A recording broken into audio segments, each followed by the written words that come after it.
Hello everyone, this is Aditi Sharma and welcome back to Shiva economic classes. सबसे पहले तो हमारे चैनल पर आने के लिए आपका दिल से धन्यवाद।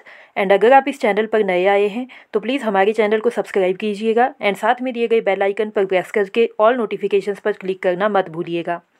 तो आज की इस वीडियो में हम लोग डिस्कस करने वाले हैं हमारा प्राइस इफ़ेक्ट। पिछली वीडियो में जो हमारी लेक्चर नंबर 5 था उसमें हमने इनकम इफ़ेक्ट डिस्कस किया था एंड आज हम डिस्कस करने वाले हैं price effect. Price effect is one of the most important concept of your UGC net, your PGT and set examination.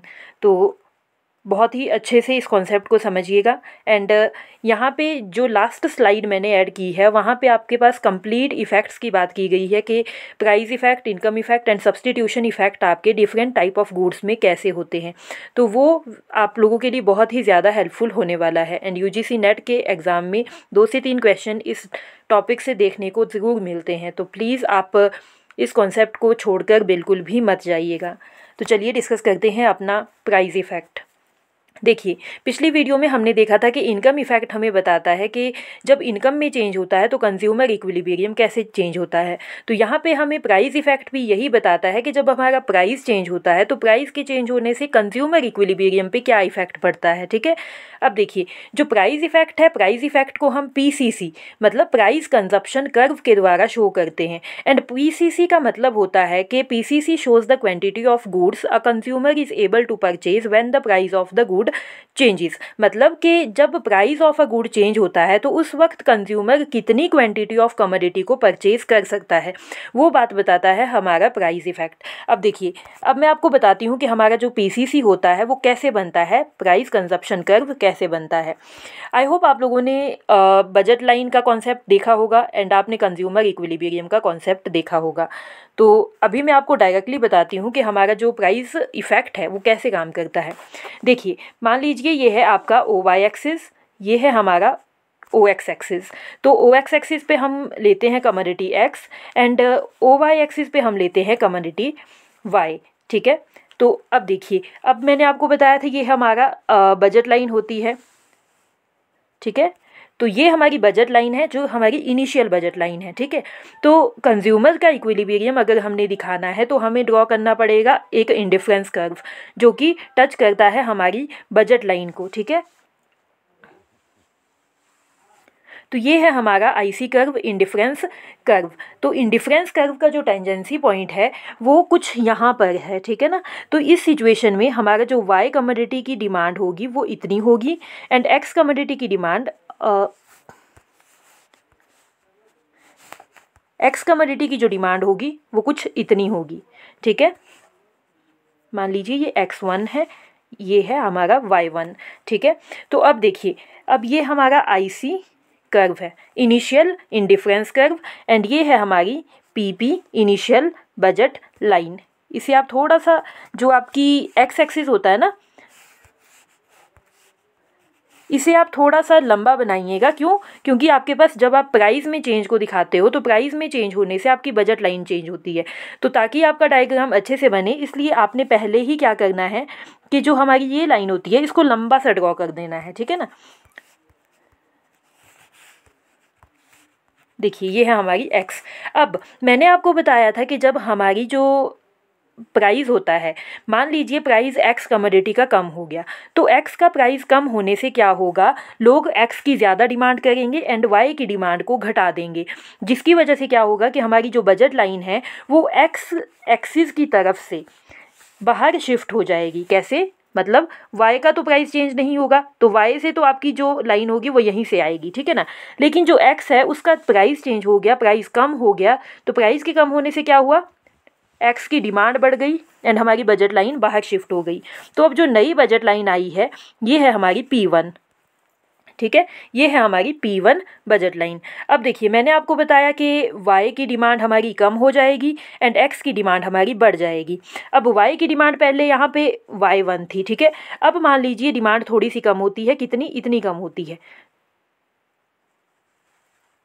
तो जब हमारी इतनी कम y की डिमांड होती है तो x की डिमांड कितनी बढ़ गई, ये देखिए, एक्स की डिमांड अब हमारी यहाँ तक हो गई है, ठीक है ना। तो इट मीन्स कि जो ये पॉइंट है, इस वाले पॉइंट पे हमारा नया इंडिफरेंस कर्व आएगा, जो कि हमारी PP1 लाइन, जो नई बजट लाइन है, उसको टेंजेंट होगा कहाँ पर, यहाँ पर, ठीक है।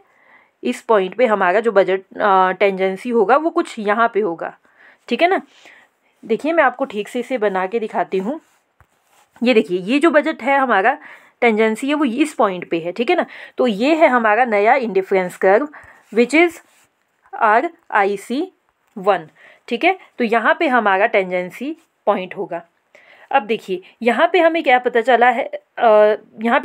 चला है, कि पहला हमारा जो टेंजेंसी पॉइंट था वो ये था, दूसरा हमारा टेंजेंसी पॉइंट ये था, ठीक है ना। अब जब हम इन दोनों को मिलाते हैं, कौन से दोनों पॉइंट्स को मिलाते हैं, जो हमारा ये वाला पॉइंट है एंड ये वाला पॉइंट है, जब हम इन्हें मिलाते हैं तो हमें एक इस प्रकार की लाइन मिलती है, ठीक है ना। तो इसे हम क्या कहते हैं, इसे हम कहते हैं PCC, प्राइस कंजप्शन कर्व। और ये प्राइस कंजप्शन कर्व हमें क्या बताता है कि देखिए, पहले हमारी कंज्यूमर का इक्विलिब्रियम यहाँ पे था, उसके बाद कंज्यूमर की जब इनकम हम कह सकते हैं कि जब प्राइस ऑफ एक्स कमोडिटी कम हो गया, तो प्राइस के कम होने से कंज्यूमर ने ज़्यादा डिमांड की किसकी, एक्स की, एंड कम डिमांड की किसकी, वाई की। तो उसकी वजह से कंज्यूमर का इक्विलिब्रियम जो है अब बाहर शिफ्ट हो गया है, अब नया इक्विलिब्रियम पॉइंट यहाँ पे आ गया है, ठीक है। आई होप आप लोगों को ये बात समझ में आ गई होगी। ये है हमारा प्राइस कंजप्शन कर्व। तो अभी हम देखते हैं कि डिफरेंट कमोडिटीज़ के लिए, जैसे हमारी कॉम्प्लीमेंट्री गुड्स होते हैं एंड सब्सटीट्यूट गुड्स होते हैं, उसके लिए हमारा प्राइस कंजप्शन कर्व कैसा बनता है। देखिए, कॉम्प्लीमेंट्री गुड्स आपको पता है कि ऐसे गुड्स होते हैं जिनको हम एक दूसरे के साथ में यूज़ करते हैं, जैसे कि हमारा कार एंड पेट्रोल हो गया। तो मैंने आपको जब क्रॉस इलास्टिसिटी ऑफ डिमांड वाला कॉन्सेप्ट बताया था, तो उसमें मैंने आपको बताया था कि क्रॉस इलास्टिसिटी जो होती है वो आपके नेगेटिव होती है। तो नेगेटिव का मतलब क्या हुआ आपके पास, कि नेगेटिव का मतलब हुआ कि आपकी जो क्रॉस इलास्टिसिटी होगी वो लेस देन ज़ीरो होगी। लेस देन ज़ीरो मतलब माइनस में होगी, नेगेटिव होगी। क्यों? क्योंकि अगर एक कमोडिटी का प्राइस बढ़ जाएगा तो दूसरी कमोडिटी की डिमांड कम हो जाएगी, ठीक है। अभी हम देखते हैं कि इसमें प्राइस कंजप्शन कर्व कैसे बनता है।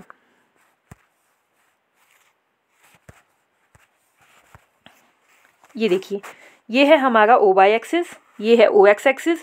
OX पे हम लेते हैं क्वांटिटी ऑफ एक्स कमोडिटी, मतलब एक्स कमोडिटी, एंड OY पे हम लेते हैं वाई कमोडिटी, ठीक है। अब मान लीजिए यहाँ पे एक्स जो कमोडिटी है वो है हमारी कार, ठीक है, गाड़ी, एंड जो वाई कमोडिटी है वो है हमारी पेट्रोल।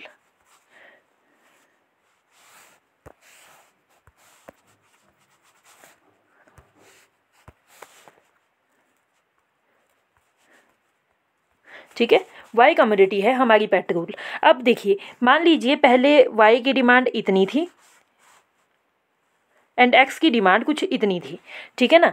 अब वाई की डिमांड अगर बढ़ जाती है, ठीक है, अब कॉम्प्लीमेंट्री गुड की बात हो रही है, तो वाई की जब डिमांड बढ़ेगी आपके पास, तो एक्स कमोडिटी का क्या होगा, एक्स कमोडिटी की भी डिमांड बढ़ेगी। क्यों? क्योंकि दोनों ही चीज़ें साथ में यूज़ होनी है ना। तो ये देखिए, मान लीजिए इतनी डिमांड बढ़ी है तो इतनी डिमांड आपके पास एक्स की बढ़ी है, ठीक है ना। तो अब जो ये दो पॉइंट्स हमारे पास आ गए हैं,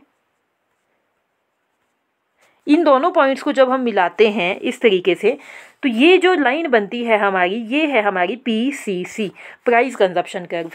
अब इसे हम एक और तरीके से समझ सकते हैं कि जैसे अगर मान लीजिए अभी हमने बात की है डिमांड के बढ़ने की, तो डिमांड का घटना भी हम यहाँ देख सकते हैं कि मान लीजिए पहले डिमांड इतनी थी, अब डिमांड इतनी हो गई। तो जब डिमांड घट जाती है तो उस वक्त दूसरी कमोडिटी की जो डिमांड है वो भी कम हो जाती है। तो ये जो लाइन आपके पास बनी है, इन दोनों को ही मिला के उसे हम कहते हैं price consumption curve.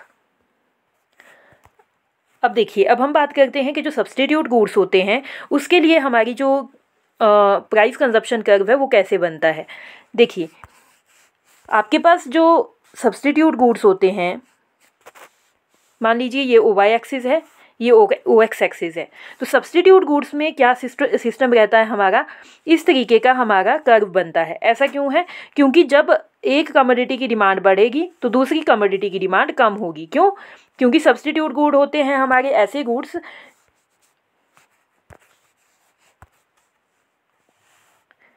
Substitute goods हमारे ऐसे गुड्स होते हैं जो कि एक दूसरे के स्थान पे यूज़ किए जाते हैं। अब अगर एक चीज़ की डिमांड बढ़ेगी, क्यों? क्योंकि उसका प्राइस जो है कम हो जाएगा, है ना। तो दूसरी चीज़ की जो डिमांड है वो कम हो जाएगी, क्यों? क्योंकि उसका प्राइस जो है कंपैरेटिवली ज़्यादा है। तो देखिए इस तरीके से हमारा जब ये पॉइंट्स हम मिलाते हैं, इन पॉइंट्स को मिला के हमारी जो लाइन आती है वो ये लाइन है, ये है हमारा प्राइस कंजप्शन कर्व। ये है ओ एक्स एंड ये है ओ वाई। ओ एक्स पे लेते हैं X commodity and on Y पे लेते हैं हम वाई कमोडिटी। तो आई होप आप लोगों को ये बात समझ में आ गई होगी। इसमें ज़्यादा कुछ भी कॉम्प्लिकेशन नहीं है। इतनी बात आपने याद रखनी है किसी भी एग्जामिनेशन के लिए कि सब्स्टिट्यूट गुड्स में आपका जो पीसीसी का स्लोप है वो नेगेटिव होता है एंड कॉम्प्लीमेंट्री गुड्स के केस में पीसीसी का स्लोप पॉजिटिव होता है। बस यही चीज़ है जो आपको एग्जामिनेशन में इम्पॉर्टेंट है, ठीक है। तो अब देखिए, अब हम देखते हैं कि जो डिफरेंट टाइप ऑफ गुड्स होती है, जैसे नॉर्मल गुड्स है, इन्फीरियर है एंड गिवन गुड्स है, उसमें price effect, income effect and substitution effect कैसा होता है। अगर आप ये वीडियो अच्छे से देख रहे हो तो प्लीज़ ये जो स्लाइड है इसका स्क्रीनशॉट लीजिएगा, क्योंकि ये बहुत ही ज़्यादा हेल्पफुल है आपके लिए। तो देखिए सबसे पहले हम बात करते हैं हमारे प्राइस इफेक्ट की नॉर्मल गुड्स के केस में। अब आपको पता है, हमने डिमांड में पढ़ा है कि जब प्राइस बढ़ता है तो डिमांड कम होती है एंड जब प्राइस घटता है तो डिमांड बढ़ती है। इट मीन्स यहाँ पे हमारा कैसा है, नेगेटिव रिलेशनशिप है। तो यहाँ पे हम कह सकते हैं कि नेगेटिव रिलेशनशिप होने की वजह से प्राइस इफेक्ट जो है नॉर्मल गुड्स के केस में नेगेटिव रहता है। एंड इनकम इफेक्ट में भी हमने देखा था कि जब इनकम ऑफ कंज्यूमर बढ़ता है तो इनकम के बढ़ने से हमारी डिमांड बढ़ती है एंड इनकम जब कम होती है तो डिमांड कम होती है। इट मीन्स कि यहाँ पे पॉजिटिव रिलेशनशिप है। तो इसका मतलब इनकम इफेक्ट नॉर्मल गुड्स के लिए पॉजिटिव होता है एंड सब्स्टिट्यूशन इफेक्ट जो है नेगेटिव होता है, ठीक है ना। एंड सब्स्टिट्यूशन इफेक्ट जो है नेगेटिव इसलिए होता है क्योंकि जब आपके पास एक कमोडिटी ऑलरेडी अवेलेबल है सही प्राइसेस पे तो आप सब्स्टिट्यूट उसे नहीं करना चाहोगे, ठीक है। तो अब देखिए, अब है इन्फीरियर एंड गिवन गुड्स का केस। एक बात पहले माइंड में ध्यान रखना है आपने हमेशा ही कि जो गिवन गुड्स होती है हमारी वो बहुत ही ज़्यादा घटिया क्वालिटी की वस्तु होती है एंड इन्फीरियर गुड्स जो है वो थोड़ी सी अच्छी क्वालिटी की वस्तु होती है। देखिए मान लीजिए कि ये है आपका इन्फीरियर गुड्स, ठीक है। तो इन्फीरियर गुड्स का पार्ट होते हैं गिवन गुड्स, मतलब गिवन गुड्स जो है इन्फीरियर के अंदर ही आते हैं, है ना। एंड जो इन्फीरियर है वो थोड़ी सी अच्छी क्वालिटी के होते हैं, लेकिन गिवन जो है बहुत ही घटिया क्वालिटी की वस्तुएं होती है। अब देखिए, जब हम प्राइस इफेक्ट की बात करते हैं हमारे इन्फीरियर गुड्स के लिए तो वो हमारा नेगेटिव रहता है। क्यों? क्योंकि जब इसका प्राइस बढ़ता है तो हमारी डिमांड जो है कम होती है, क्योंकि ये थोड़ी सी अच्छी क्वालिटी की वस्तु है, ठीक है। लेकिन जब हम गिवन गुड्स की बात करते हैं तो गिवन गुड में ये होता है कि प्राइस के इंक्रीज होने से डिमांड कम होती है। मतलब मैंने आपको बताया था कि गिवन गुड्स के केस में हमारा डिमांड कर्व जो है पॉजिटिवली स्लोप्ड होता है। क्यों? क्योंकि जब हमारा प्राइस बढ़ेगा तो हमें लगेगा कि नहीं, अब कमोडिटी थोड़ी सी लेने लायक है, अब इस कमोडिटी को लेके हमें समाज में मतलब हमारी कोई हमारी प्रेस्टीज पे कोई इशू नहीं होगा, ठीक है ना। मतलब जब आप कमोडिटी आपकी जो प्राइस है वो बढ़ेगी तो कमोडिटी का प्राइस बढ़ने से आपको लगेगा कि हाँ अब इसका प्राइस ठीक है, तो मैं सोसाइटी में सबको बता सकता हूँ कि मैंने इतनी महंगी कमोडिटी परचेज़ की है।